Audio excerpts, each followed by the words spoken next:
So ladies and gentlemen, I would say the top headline besides the restricted free agents that signed this weekend was LeBron versus Kyrie, a huge article that was released by The Crossover in correspondence with a podcast by Dave McManaman, Joe Vartan, as well as Jason Lloyd, three huge Cavs writers who covered LeBron's return to Cleveland and his interactions with Kyrie Irving. And let's just say that LeBron's return to return to the Cavs, I should say, did not sit well at all with Kyrie Irving. In fact, it did the complete opposite and almost ruined the entire team and any chance that the team had of making it to an NBA Finals. So let's kind of break this down from the top and where everything started from. So multiple Cavs reporters got together and started to share old stories about the team on a podcast. Like I said before, it was Dave McManaman, Joe Vartan, as well as Jason Lloyd, three huge Cavs writers who were covering the LeBron James, Kyrie Irving Cavs era in Cleveland from 2014 onwards. So apparently Kyrie Irving never wanted LeBron James to come back to the Cleveland Cavaliers. In fact, when he brought it up originally to him on the court, Kyrie Irving apparently said, "Why would he say something like that? We don't need that guy." I'm pretty sure that Kyrie Irving, when he got drafted by the Cavs, was almost told by Dan Gilbert, "Hey, we're done with LeBron. This is your franchise now." And when Kyrie heard that LeBron was coming back, he was probably none too pleased. Now remember, you have to think about the ego on these guys. And if you're Kyrie Irving, you were the top high school recruit coming out of your class. You were the #1 pick in the draft to the team that LeBron just left. Your ego is at crazy heights. And then all of a sudden LeBron James decides he's going to come back. I don't think that sat very well with Kyrie Irving, and it's pretty clear that it started to resonate throughout that entire season. So obviously he didn't want to come back, but it started to escalate from there, and at the start of the 2014-2015 season, there were two separate locker room confrontations between Kyrie Irving and LeBron James. The first one came after the Cavs lost 101-82 to the Trailblazers in their third game to drop to 2-1. And obviously at that point, this is a Cavs team that expected to win a lot of their games, especially to start with Kyrie Irving, LeBron James, and Kevin Love coming in from Minnesota, that being his first year as well. And then there was a second confrontation after the team lost to the Jazz the very next night. We're not just talking about a random confrontation. We're talking about two grown men screaming at each other in the locker room with some force. And if I'm anyone, I do not want to be in between a fight between LeBron James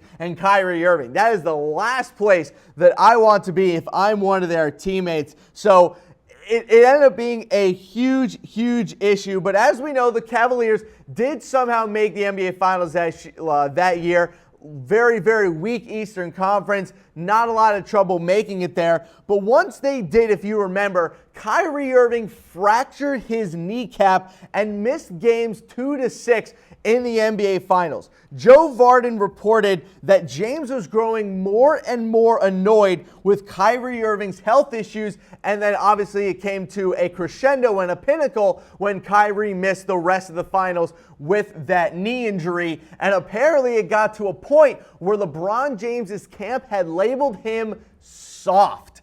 That is not something that you want to hear from the best player in the NBA's camp towards the second best player on his own team. Now, Kyrie Irving was injured a lot that season, and also Kyrie Irving has really only had 2 fully healthy seasons in the NBA, and they came back-to-back in the season after that one, and in 2016 and in 2017. So a lot of health issues for Kyrie Irving in his time with LeBron James and the Cleveland Cavaliers from 2014 onward. So much so that LeBron's camp had reacted pretty negatively towards Kyrie. And I think that if you're Kyrie Irving at that point, you're in the locker room and there's just, a lot of negativity coming at you at that point. Apparently he hadn't talked to his teammates from the Pacers of the Raptors series in 2016 and also in 2017. So it seems that Kyrie Irving, once LeBron James came in, went very lone wolf and kind of minded his own business and did his own thing, which is always so strange because it looked like, at least on the court, that LeBron and Kyrie had a great relationship. They were always dapping up, always congratulating each other. However, that could just simply be the nature of competitiveness and the nature of being on the same team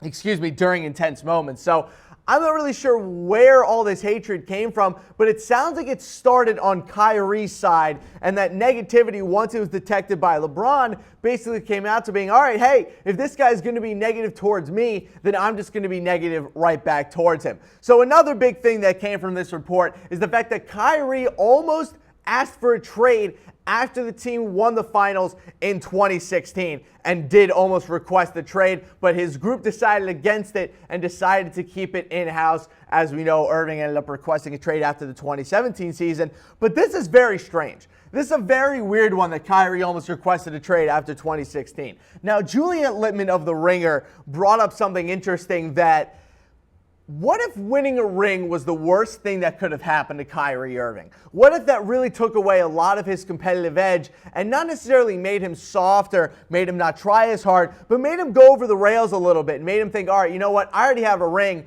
I can now do whatever I want. And now alongside of that, now he wants to go to the Knicks. So this whole segment to me is more about Kyrie Irving than it is about LeBron James. LeBron clearly came back because he wanted to come back to the Cavs. Kyrie could do nothing about it. And I will say one more thing about that before I get to where we are right now with Kyrie Irving. If Kyrie so badly didn't want LeBron James back on the Cavs, right, and was so upset about it and, it really pissed him off, why did Kyrie Irving sign a 5-year, $90 million extension with the Cavs 2 weeks later? If he was so unbelievably upset and so angry that LeBron was in town, why did he take that extension and not just request the trade right away? I mean, at this point, this is Kyrie Irving. He's 3 years removed from being the number 1 overall pick in the draft. Sure, his health issues haven't gone great, and the Cavs' record wasn't great, but I mean, that roster was absolutely abysmal once LeBron left. Kyrie would still have gotten the Cavs a pretty nice trade package, and he really could have gone wherever he wanted, but he instead agreed to a massive extension of 5 years, $90 million. So I really wonder, how angry was Kyrie Irving really? How upset was he actually that, oh no, LeBron is coming to my team? Because it sounds like to me that he was at first like, we don't need LeBron James on this team. And then once LeBron got here, he was more like, I guess I'll make do with it and have the king on my team win a ring and get $90 million. So I don't know how much credence there really is to him being angry that he came back, but it was very clear that it deteriorated pretty quickly down the stretch, especially last year. And I think what we're seeing now is kind of a reverberation from that with Kyrie wanting to go to the Knicks. Now, I want to make something very clear. I understand that the main reason that Kyrie Irving wants to go to the New York Knicks is simply because, look, Kyrie Irving originally is from the New York area and lived a good amount of his life in the New York area. I totally understand that. He went to high school in Montclair, New Jersey. I get it. I understand. He went to St. Patrick's High School, also in Elizabeth, New Jersey. But isn't it interesting? Isn't it interesting that the first time that Kyrie is going to be a free agent in 2019, the first time the number 1 team that we've heard him connected to is also the team that he knows LeBron also loves. He knows that LeBron loves playing in Madison Square Garden. He knows that LeBron loves New York City. And it's a very interesting coincidence. And as I've said multiple times on multiple different shows, I don't believe in coincidences. There's no such thing. It doesn't happen. Everything is there for a reason. So if I'm Kyrie Irving and the one team that I've been reported to be interested in is the Knicks, that's a big head scratcher for me. And I wonder if a lot of these things that he's doing in terms of, having the Celtics on his list of teams that he wants to be traded to, which a team he knows that LeBron doesn't like at all because the Celtics were always a team that gave LeBron fits. Now we see the one team that Kyrie wants to go to in free agency is the New York Knicks, another team that LeBron James has always been interested in.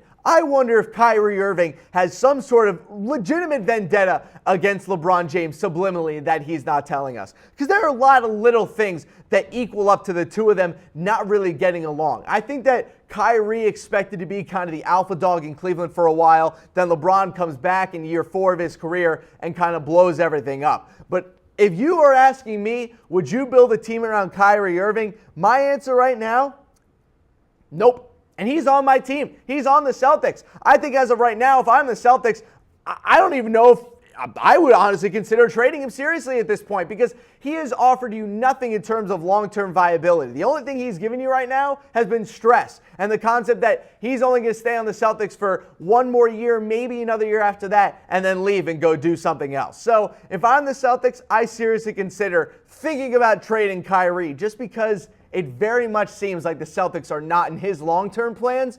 So why should he be in the Celtics' long-term plan? So Kyrie Irving, a lot always to talk about with him. I really don't think this will be the last time that we hear more Kyrie versus LeBron drama. But as of right now, it seems that relationship was a lot worse than previously known.